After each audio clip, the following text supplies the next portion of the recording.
Estamos listos para un estudio más de esta serie intitulada Dios, los cielos y la civilización humana. En esta segunda parte, el tema principal es contemplando a Dios en la naturaleza.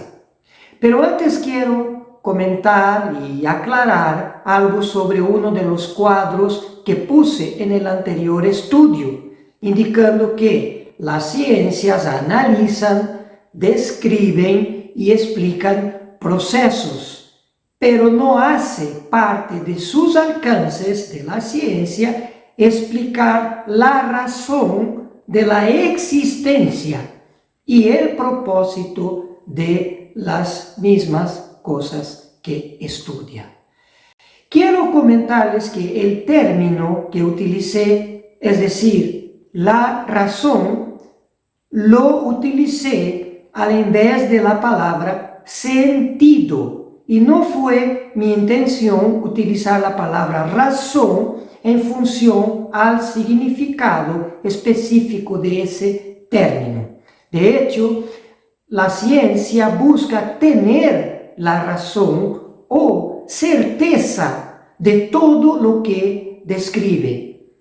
Y la ciencia es una disciplina dinámica porque todo el tiempo se renueva para acercarse a una verdad en el ámbito que se desarrolla. Quiere la ciencia estar segura en sus enunciados. Por ello busca tener la razón. Sin embargo, como hemos desarrollado en el estudio anterior, lo que da sentido lo utilicé razón de ser, y lo que da el propósito a la existencia de todo lo que hay, visible o invisible, es la teología. Sin Dios, nada tiene ni sentido ni propósito. Por lo tanto, la teología es un complemento demasiado importante de la ciencia. En el estudio anterior introductorio, hemos podido ver que las ciencias son descriptivas de los procesos naturales, mientras que la teología bíblica nos da un propósito a todo lo que la ciencia estudia. También pudimos ver un poco sobre la eternidad de Dios el Padre en el estudio anterior. Ahora veremos un poco sobre Jesús. Empezamos haciendo recuerdo que Jesús, como parte de la divinidad de Dios, en su preexistencia eterna no tuvo ni padre, ni madre, ni genealogía. La genealogía de Jesús solo se aplica en su condición humana. En el libro de Hebreos, el apóstol Pablo, por inspiración divina, describió esa cuestión haciendo una representación de Jesús en la figura de Melquisedec. Hebreos capítulo 7, vamos a leer los versículos 1 y 3. Versículo 1. Melquisedec, rey de Salem, sacerdote del Dios Altísimo. Versículo 3. Sin padre, sin madre, sin genealogía, que ni tiene principio de días ni fin de vida, sino hecho semejante al Hijo de Dios, permanece sacerdote para siempre. Ese texto no se refiere obviamente a Adán y Eva, aunque ellos tampoco tuvieron padre y madre biológicos, porque en el caso de esa primera pareja, ellos tuvieron un principio, es decir, no existían antes de ser creados. Solo los dos miembros de la familia divina que conocemos en la Biblia como Dios, no tuvieron ellos un principio. En comparación, los seres espirituales fueron creados para existir eternamente y los seres humanos tienen el potencial de vivir eternamente si aceptan el camino de Dios. Y así, tanto los seres vivientes espirituales como el ser humano tienen un principio.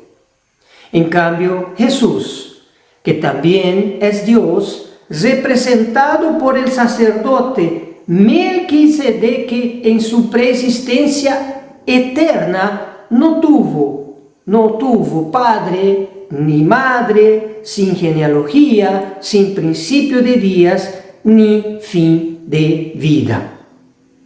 Cuando vemos algunos versículos en la Biblia hablar de un principio donde aparece Dios, tenemos por seguro que no se refiere al principio de Dios mismo, sino que la palabra principio solo se refiere a la creación de los cielos, de la tierra y de todo lo que en ellos hay. La palabra principios mencionada en Génesis capítulo 1, versículo 1, al igual que en Juan capítulo 1, versículo 1, son contundentes al referirse estos autores a la creación cuando habla de principio, pues antes de los cielos y de la tierra, es decir, del tiempo y del espacio, no había y no podría existir un principio. El principio marca entonces la existencia del tiempo y en consecuencia del espacio, de la esencia espiritual y de la materia física que fueron creadas por Dios. Refiriéndose a Jesús en su preexistencia, es decir, antes de la creación del tiempo y del espacio, antes del principio, hemos leído en Hebreos 7, versículo 3, ya hemos leído que Jesús no tiene principio de días ni fin de vida. Entendemos también, a la luz de las Escrituras, que en la preexistencia de Dios entre estos dos seres divinos, denominados Elohim, entre ellos no había en la eternidad una relación de padre e hijo. El apóstol Juan se refirió a uno de estos dos seres divinos como Logos, en griego traducido como el verbo o la palabra, agregando en Juan capítulo 1, versículo 14 lo siguiente. Dice Juan capítulo 1, versículo 14, y aquel verbo fue hecho carne y habitó entre nosotros, y vimos su gloria, gloria como del unigénito del Padre, lleno de gracia y de verdad. Fue a partir de su nacimiento como ser humano que el ser divino denominado el Verbo se convirtió en Jesús, y desde ese momento en adelante, la relación con el otro ser divino que compone la divinidad, que compone Dios, pasó a ser una relación de padre e hijo. Se estableció una jerarquía de acuerdo a la misión redentora de limpiar el pecado y salvar al ser humano. Dos seres que otrora que antes eran igual en propósito y poder, con el sometimiento del Verbo en condición humana, automáticamente Jesús se sometió a Dios el Padre. Siguen teniendo obviamente el mismo propósito, pero ahora hay una relación jerárquica para poder hacer la salvación del hombre. Por ello, en esa condición humana, Jesús dijo a sus discípulos, vamos a Juan capítulo 14, en el versículo 28. He dicho que voy al Padre, palabras de Jesús, porque el Padre mayor es que yo. Así que el principio de la creación marcó el inicio del tiempo y del espacio físico y espiritual. Salmos 90, versículo 2 afirma, antes que naciesen los montes y formases la tierra y el mundo, desde la eternidad hasta la eternidad, tú eres Dios. Jesús, en condición humana, nunca dejó de tener conciencia de quién Él siempre ha sido y continuará siendo más allá de su existencia humana. En oración al Padre, cuando había concluido su obra en la tierra, poco antes de ser glorificado, Jesús dijo en Juan capítulo 17, versículo 5, ahora pues, Padre, glorifícame tú al lado tuyo con aquella gloria que tuve contigo antes que el mundo fuese. Y el mismo Jesús desconcertó a las personas a su alrededor cuando expresó públicamente su preexistencia, diciendo en Juan capítulo 8, versículos 56 al 58. Juan 8, 56. En las palabras de Jesús, Abraham vuestro padre se gozó de que había de ver mi día, y lo vio y se gozó. Versículo 57. Entonces le dijeron los judíos, ¿aún no tienes 50 años y has visto a Abraham? Versículo 58. Jesús les dijo, de cierto os digo, antes que Abraham fuese, yo soy.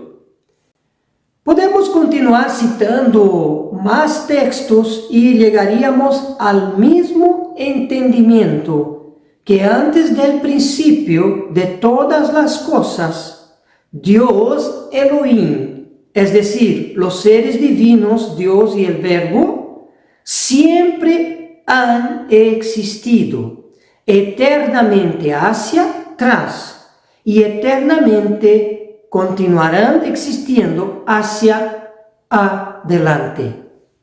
Así llegamos también al entendimiento que Dios, Elohim, nunca tuvo genealogía hasta que creó la humanidad. Y el Verbo vino en condición humana, introduciéndose en la genealogía humana para salvar, con el propósito de salvar al hombre de sus errores, de su pena de muerte. Como ya se citó allá Juan capítulo 1, versículo 14, que dice, y aquel Verbo, hablando de Jesús, fue hecho carne y habitó entre nosotros y vimos su gloria, gloria como del unigénito del Padre, lleno de gracia y de verdad. Jesús nació en la doble condición de Hijo unigénito de Dios, porque no existe otro igual, además de Dios el Padre, a quien se sujetó, y también como ser humano, Jesús se volvió primogénito, ya no unigénito, sino primogénito de María, es decir, el primer hijo de los varios hijos que tuvo su madre humana. Y veamos algo importante. En su preexistencia de Jesús no había ni hijo ni padre. Ambos seres divinos compartían la misma naturaleza divina, pero eran y continúan siendo dos seres distintos. Juan reforzó explícitamente eso al escribir en su libro, capítulo 1, versículo 1, sobre la existencia del Verbo y de Dios, que estaban juntos y ambos eran Dios. Ahora veremos la huella del Creador en su misma creación, como una firma al comprender las palabras del salmista que escribió Salmos 19, versículo 1, los cielos cuentan la gloria de Dios y el firmamento anuncia la obra de sus manos. A Dios lo encontramos en su misma creación, empezando por comprender que el universo tuvo un origen. Tardó mucho para que las ciencias descubran que la Tierra tuvo un inicio. Antes se pensaba que el planeta y el universo siempre habían existido. Así pensaban los científicos antes. Y fue a partir de una serie de descubrimientos que los científicos entendieron que todo lo que existe surgió de algo extremadamente pequeño, diminuto e insignificante, que luego creció y se expandió hace 13.7 mil millones de años atrás, formándose las galaxias y todo el universo conocido. Es interesante que a través de un fenómeno explicativo denominado de Big Bang, la ciencia todavía no llegó al entendimiento pleno que la materia que existe hoy surgió de algo inmaterial, pero ya está, poco a poco, los estudios ya están caminando para ese entendimiento de la ciencia. Como explicó ya hace 2000 años atrás el apóstol Pablo, cuando escribió Hebreos capítulo 13, versículo 3, por la fe entendemos haber sido constituido el universo por la palabra de Dios, de modo que lo que se ve fue hecho de lo que no se veía. Noten que no dijo de algo que no existía, sino algo que no se veía, eso es distinto, pero que sí ya existía. El físico portugués Bruno Bento propone una eternidad infinita, ubicando la teoría del Big Bang, origen y expansión del universo, que significa esa teoría, ubicando la teoría del Big Bang dentro de esa eternidad infinita. Otro científico, el reconocido astrónomo Avi Loeb, propuso recientemente en 2021, en una columna de Scientific American de 15 de octubre de 2021, él propuso que el universo podría haberse formado en un laboratorio por una civilización tecnológicamente avanzada. Ese científico apuntó que la idea puede conciliar, de paso, la noción religiosa de un creador con la noción científica de la gravedad cuántica, algo que hoy por hoy nuestros científicos no han logrado todavía. Esas son sus propias palabras que estoy citando de su artículo científico. Lo interesante de lo defendido por Loeb no es que una civilización más avanzada haya creado el universo, pero sí, como científico de renombre, haber él propuesto en sí que el universo habría sido creado es un gran avance. Juntando esas recientes teorías, la de un científico de Harvard que planteando que el universo habría sido creado, con la de otro científico de Liverpool que plantea un pasado infinito más allá del Big Bang, entonces tenemos ahora plasmada la teología bíblica.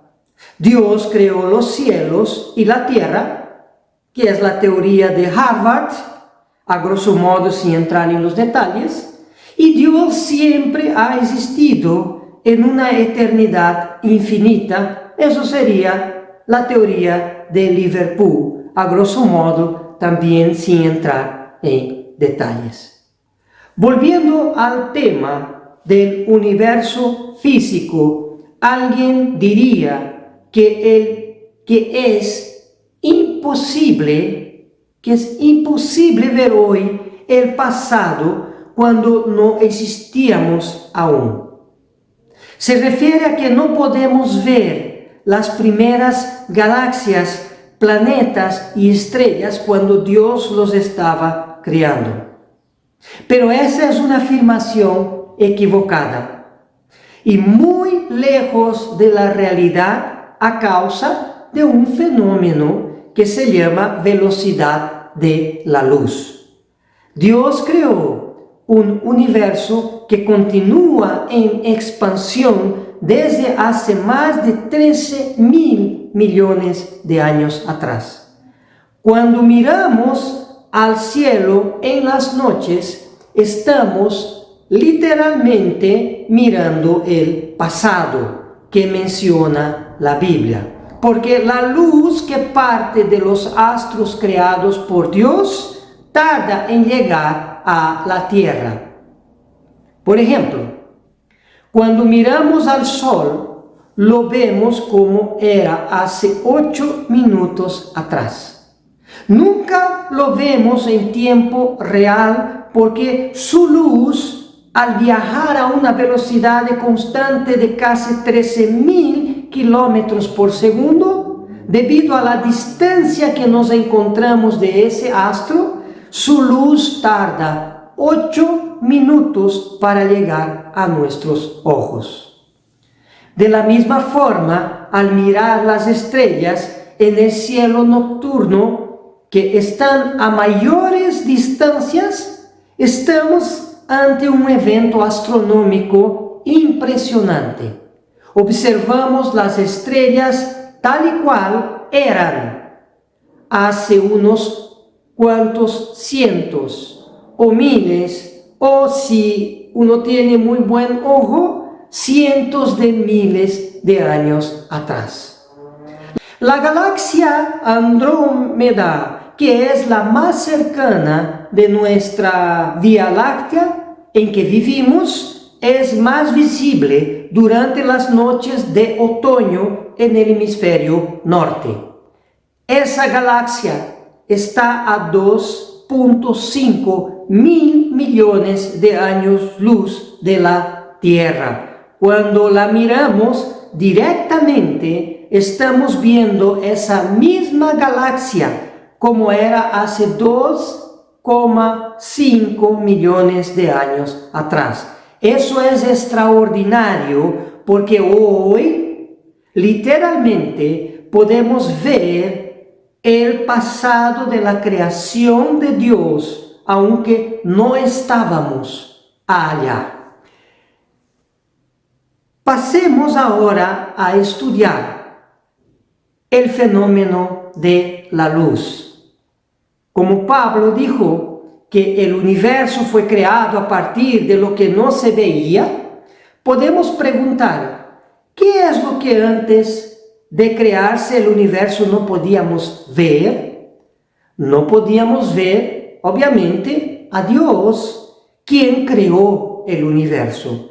Hoy vemos el pasado del universo a partir de su creación, pero continuamos sin ver al Creador que siempre ha existido antes del universo. Al referirse a Dios, en el libro de Primera de Timoteo leemos. Primera de Timoteo capítulo 6 versículo 16. El único que tiene inmortalidad, que habita en luz inaccesible, a quien ninguno de los hombres ha visto ni puede ver, el cual sea la honra y el imperio sempiterno. Amén. Cuando Pablo habla de Dios, se refiere a Dios el Padre, no a Jesucristo, que también es Dios, quien se presentó entre los hombres en forma humana visible. Juan escribió, Primera de Juan, capítulo 4, versículo 12, dice, nadie ha visto jamás a Dios. Y el mismo Jesús dijo que, Juan capítulo 1, versículo 18, a Dios nadie le vio jamás. Por lo tanto, en el Antiguo Testamento, la manifestación de Dios, según los escritos de Pablo, fue a través de Jesús en su preexistencia, quien acompañó a los israelitas durante su peregrinación por el desierto por 40 años. Jesús fue la nube durante el día y la columna de fuego durante la noche. El mismo Pablo, quien dijo que Dios habita en la luz inaccesible, nunca dijo que Dios es una luz inaccesible.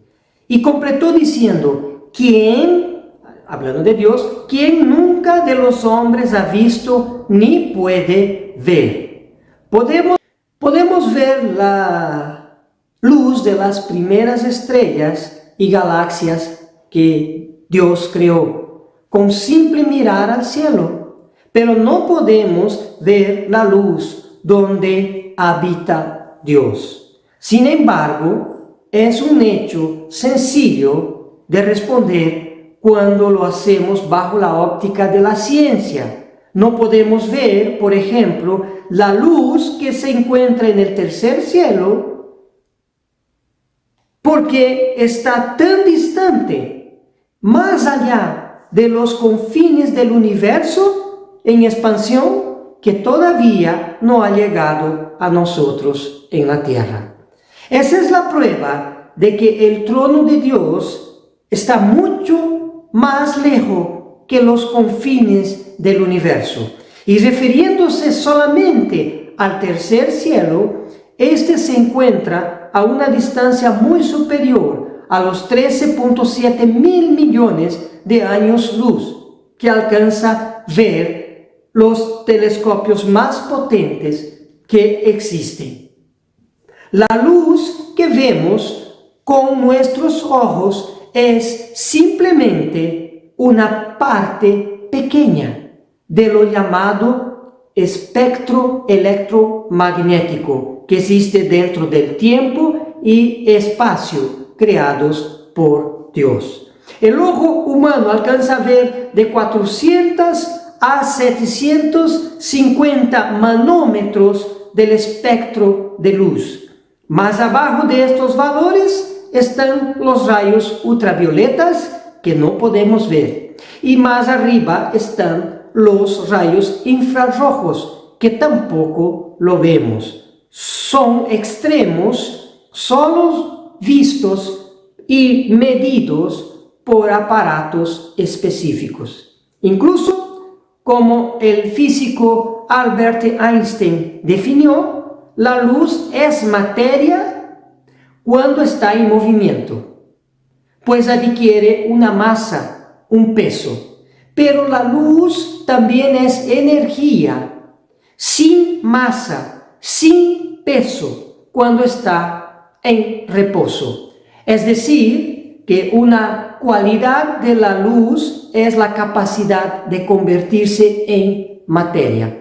Tenemos dentro el espacio y tiempo creados por Dios, elementos que guardan sus huellas y nos dan una noción de cómo Dios es y actúa como creador. Dios habita en luz inaccesible, que no podemos ver por la distancia que su trono en el tercer cielo se encuentra desde la tierra. Y Dios como espíritu tampoco es visible al ojo humano porque está fuera del rango de nuestra visión y de cualquier aparato inventado por el hombre. Pero también, como Dios es espíritu, así como los seres celestiales que ha creado lo son, de igual forma no podemos ver a simple vista a estos seres que Dios creó. Y para demostrar que eso no es ningún absurdo, Dios ha creado la luz física con ciertas características que demuestra esa afirmación. Dios nos enseña parte de su propia naturaleza a través de elementos que Él ha creado, como por ejemplo la luz que conocemos. Así como no podemos ver a Dios, tampoco podemos ver todo el espectro de luz que existe, ni más abajo de 400 nanómetros, ni más arriba de 750 nanómetros. También entendemos que así como la luz no tiene masa cuando está en reposo, ella es energía en ese estado, la luz se transforma en materia, adquiriendo masa cuando se pone en movimiento. Los seres espirituales, al igual que Dios, no están compuestos de materia física, no tienen masa física, pero se materializaron en algunos pasajes de la historia bíblica. Algunos ángeles fueron vistos guardando el camino al árbol de la vida.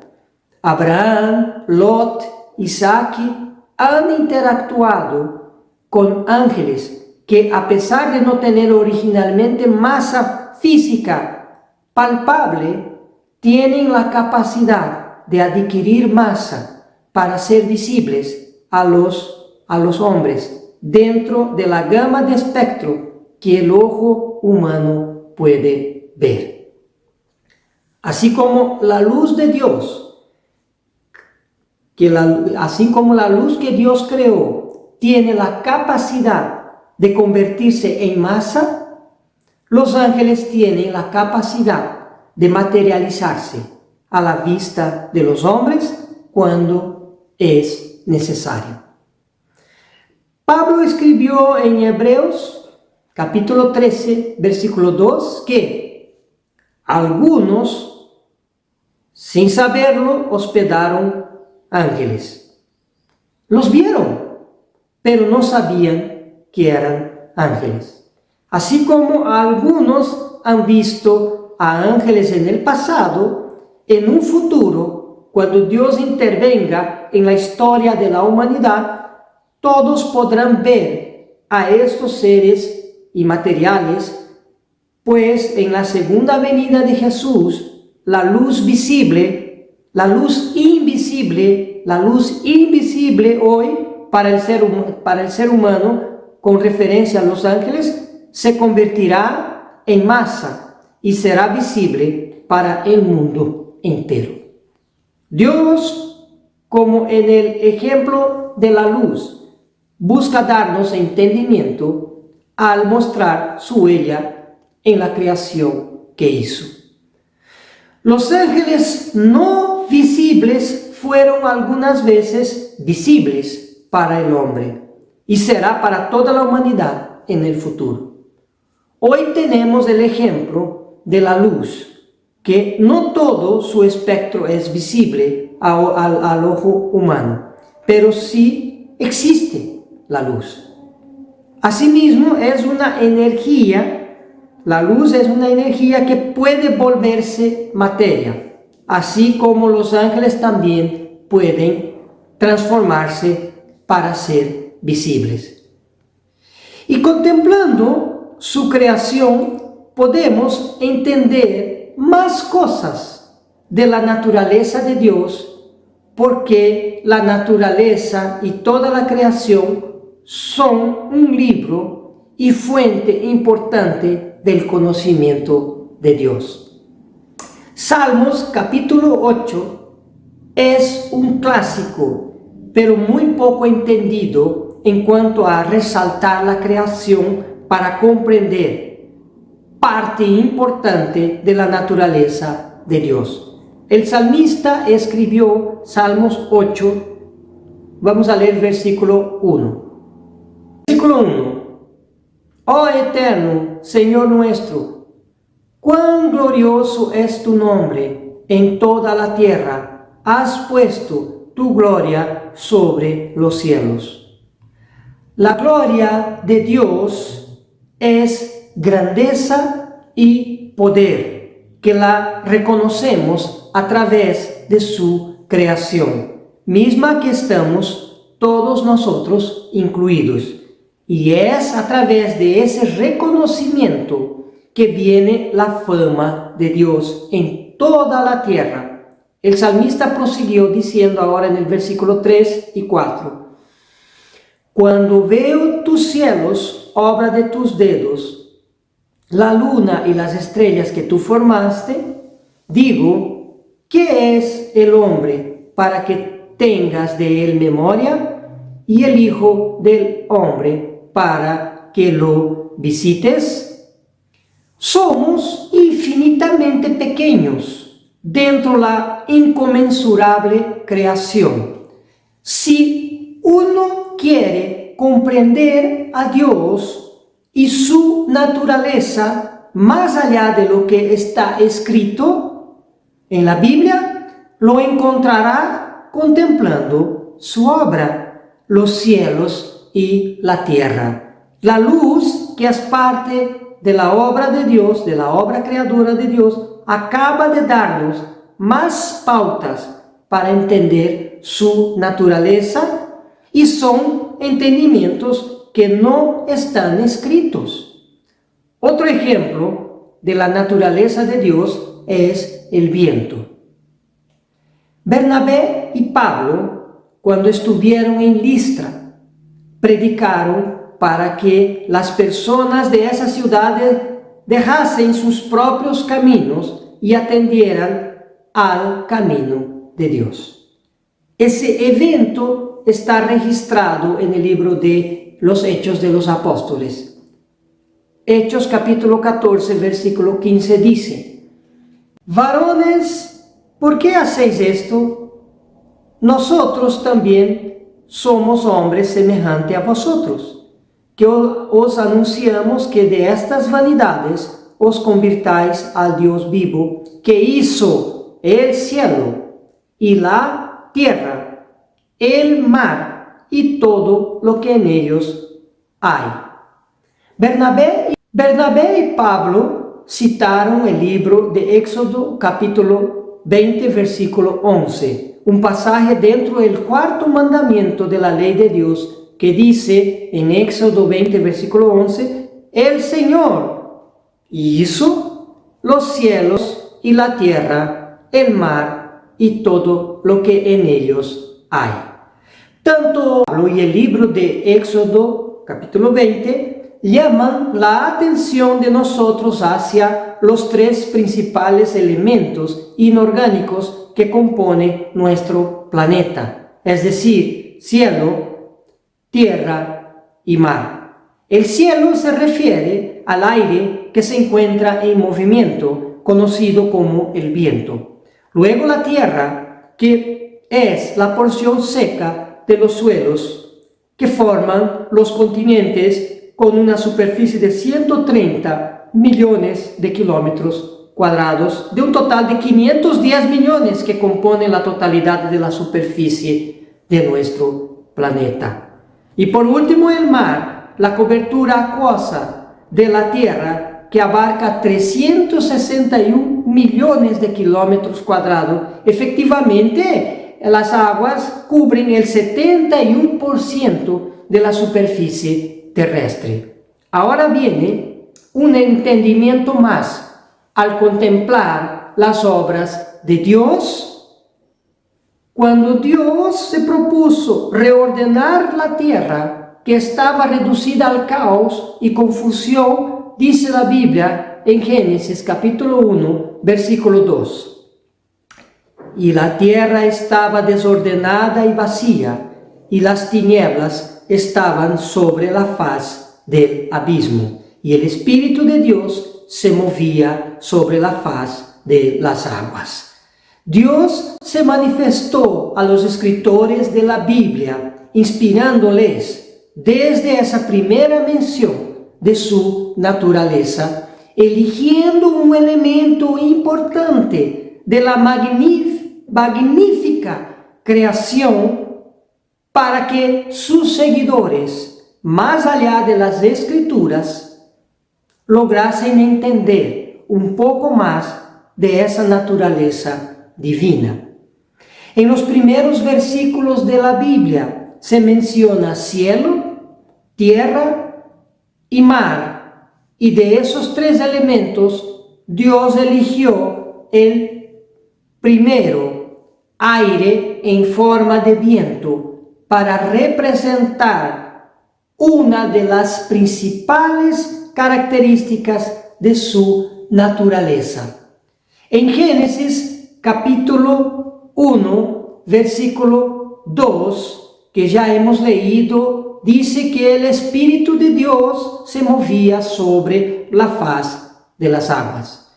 El verbo en hebreo utilizado es hachafi, traducido como se movía. Se traduce en la concordancia de James Strong, versión inglesa, como shake, que significa sacudir. Otra traducción curiosa es la versión Palabra de Dios para Todos, que dice: y el Espíritu de Dios aleteaba sobre las aguas. No hay duda que la traducción de la mayoría de las versiones de la Biblia como y el Espíritu de Dios se movía sobre la faz de las aguas es bastante correcta, porque literalmente Dios se desplazó sobre la superficie de las aguas. Pero lo interesante es que esta es la primera vez que Dios viene acompañado con otro sustantivo, el sustantivo espíritu. Él se movía sobre la superficie de las aguas a través de su espíritu. Y a lo largo del Antiguo Testamento, la única palabra utilizada para espíritu en el Nuevo Testamento, en el Antiguo Testamento, es la voz hebrea huashi, cuyo significado es viento. Al pie de la letra, Génesis capítulo 1, versículo 2, se lee: y el viento de Dios se movía sobre la faz de las aguas. Y literalmente, el viento hace y hacía mover las mismas aguas. La causa principal que produce las olas del mar es efectivamente el viento sobre su superficie. Hasta hoy, al acercarnos a la playa y contemplar el movimiento de las olas, debemos recordar que Dios se movía con el poder del viento sobre los mares. Parece un momento congelado en el tiempo que se repite constantemente.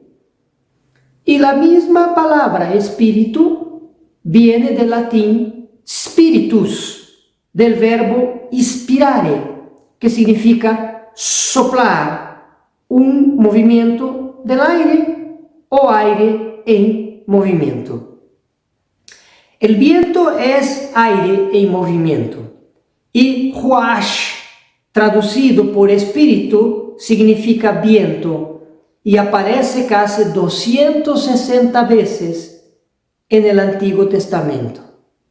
Y la misma palabra latina, espíritu, significa viento. De los elementos principales que forman la tierra creada por Dios, Él eligió el viento para que aprendamos de su naturaleza divina. Y todas las veces que aparece la palabra espíritu ahora en el Nuevo Testamento, viene de la palabra griega pneuma, que significa pneuma, aire en movimiento o simplemente viento. Pneuma aparece en el Nuevo Testamento 350 veces y se traduce como espíritu. Para entender por qué Dios se autoidentifica con el viento y no así con el aire, veremos la diferencia entre ambos elementos. El aire es la combinación de gases que la atmósfera terrestre se conforma. Entre los principales elementos que forman parte de esa mezcla están el oxígeno, el nitrógeno y el dióxido de carbono. Originalmente el aire es inodoro, incoloro e insípido. No posee un volumen definido y este llena los espacios vacíos de manera uniforme. El viento, al estar formado de aire, comparte las mismas características físicas que el aire.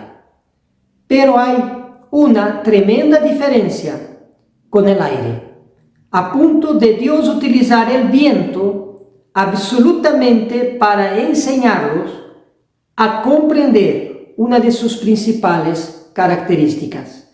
El viento, al ser una corriente de aire, posee velocidad, fuerza y dirección.